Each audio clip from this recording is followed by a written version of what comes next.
Okay, welcome. Today we're going to replace a tube in the Technica AT 4060. Wonderful tube mic. This is a great tube mic, well worth looking for if you get a chance to buy one. Highly recommend it. You're going to need a couple tools, a couple things, pretty simple repair. A small Phillips tip screwdriver. And of course, well, you'll need some tubes. Here's the tubes that I found. I did a little bit of research, found out these 6922s are exact replacement for the mic, and there's a little bit of difference, I guess, in the sound of the tubes. I'm going to try and find out if I can hear the difference. One is a standard tube, the other one is a gold plated tube, and the contacts on the pins are gold plated as well, so hoping to do a test and see if we can hear a difference. I guess I should say these tubes I got from the tubestore.com. No affiliation with those guys. Wonderful products, great lineup, and they got shipped real fast. I was really happy with that. So I have two AT 4060s.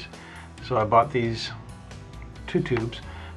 Basically, you've got the gold one for $36.95, and you've got the standard version here for $22.95.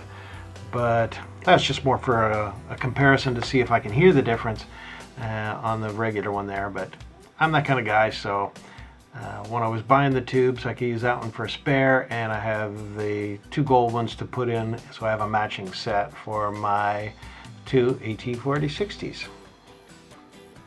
That being said, let's get at it. So here with the microphone, you're going to have a few very small screws here at the base. No worries, just take your time. Take those three small screws out. You will notice that I have a nice soft mat underneath here so that I don't scratch the microphone or anything like that. You like to keep them in good shape. I got this last screw out here, and then what we're going to do is generally, most tube mics are going to be very similar to this. You're just going to pull it up. I scratched that logo when it was stuck in an old mic clip. It was kind of sad. Anyway, just pull it out like that gently. Set that capsule aside and hold on to that. Really watch the actual diaphragm here. You don't want to touch that anywhere. You certainly don't want to try and clean it. You can look for dust and stuff like that, but you definitely don't want to be cleaning or using any kind of rubbing alcohol or anything like that. Leave that up to the professionals. I don't have those kind of cleaning chemicals and stuff like that, and you certainly can damage a microphone, but I'm looking in there and it looks very clean. There's no dust or anything like that. So there you can see the tube in the socket, and we're going to get that sucker out of there and we'll replace that. Hopefully that's what the problem is. When you're pulling the tube out, wiggle. Just pull gently and wiggle. Don't try and force it. You can crack the tube and then you got a mess.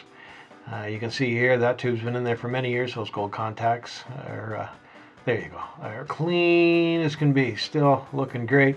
And that's, I think it's an ECC, I can barely read it, ECC 88, I think. Made by Genelec, not the speaker guys, I don't think. And then we're going to grab the new tube and we're going to pop that in there. Again, when you're putting the tubes in and out, just take your time. Don't be in any hurry. You got to push gently and stuff. Those tube sockets are really snug so that they give you a good connection. I'm a little weird with tubes. So I treat them like halogen bulbs. I don't like touching the outside. They do get hot. I don't think that it'll make a difference. I'm being honest with you, just the way I am. I usually hold tubes with a cloth or something so that I don't get any skin oils on it. I know it's probably not a big deal. They do get hot, so you don't really want to have that evaporating or anything like that. So I know, comments down below. I don't need to do that, and I'm sure you're probably right. When you're going to put that in there, again, this is all about just take your time. Support the mic really well, line those pins up, and just push ever so gently, a little bit at a time, and just gently wiggle it, just a little bit. Can't use a lot of pressure, you don't want it, and you want to make sure it's seated all the way in. And I'm just going to make sure of that, and there you go. That is done. So pretty quick procedure. When you're doing it, you're putting it back together, you want to make sure that you line up the logo in the front and the back. Make sure that you get the logos lined up. It depends. You want to take a look at it, but you want to make sure the capsule's on right. You're going to slide that on again very gently, and see, even there it's getting a little, just a little, and line up the screw holes, and we'll put those screws back in, and that's going to be it. Pretty simple procedure. Even to swap out the tubes and put in the standard tube as opposed to the gold tip one, it's a pretty simple procedure to swap them in and out, but you do want to take your time. Just take it easy. So I'll get this last screw in here, and that'll be all she wrote. So there you go. That is changing a tube in a tube mic. A lot of the tube mics will be very similar to this, but this is specific to the Technica AT 4060. So we're going to give it a bit of a listening test, and hopefully this fixes up the problems that I was having. Fingers crossed. Okay, so what we got going on here is my tube comparison. In Logic inside here, you can see I've got a recording that I made with the old tube and a recording that I made with the new tube, and you can hear the differences pretty clearly. What I'll do is I'll just mute my microphone real quick, and I'll run the old tube, and then we'll have a listen to the new tube. So here's the old tube.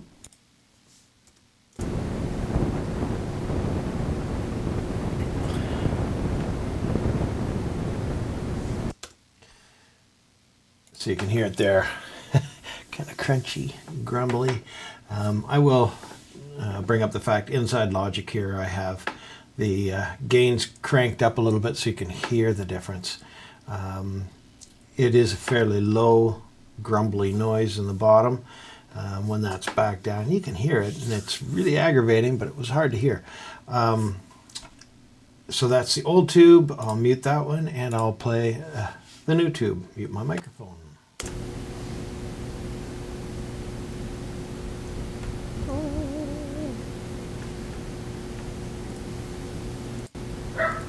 So much better. So in those tracks, I don't think I had both the studio doors closed for either of them, so there was a little bit of background noise. So there's a small area, and then there's the furnace room and machine room and servers and all sorts of stuff that makes noise. So there's a bit of an extra noise floor there, but you can hear the difference hands down if I unmute that old tube and you have a listen there. That's, yeah. And so that's what I was hearing, and with a simple replacement of the tube, so much better. So complete success for that quick repair job. I would share down at the bottom, of course, there's a link to thetubestore.com. I have no affiliation with those guys, but in the middle of the pandemic, I ordered tubes. I paid the extra for shipping. Sure I did. But I think it was 2-3 days, and I got them up here in Canada from the States, and that's pretty good. Now, the difference between the two tubes, which we talked about a little earlier in the video, the gold and the standard tube, it was pretty hard for me to be honest with myself when what I was hearing. Plus, even the proximity. I used my Taylor 514 with a brand new set of 80/20 elixirs, which I love on the 514. Maybe I'll do another video on that someday.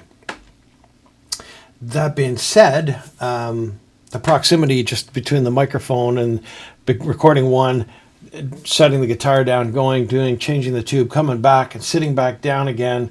Everything was the same. I used the same power supply, the mic, the microphone stand, everything was identical.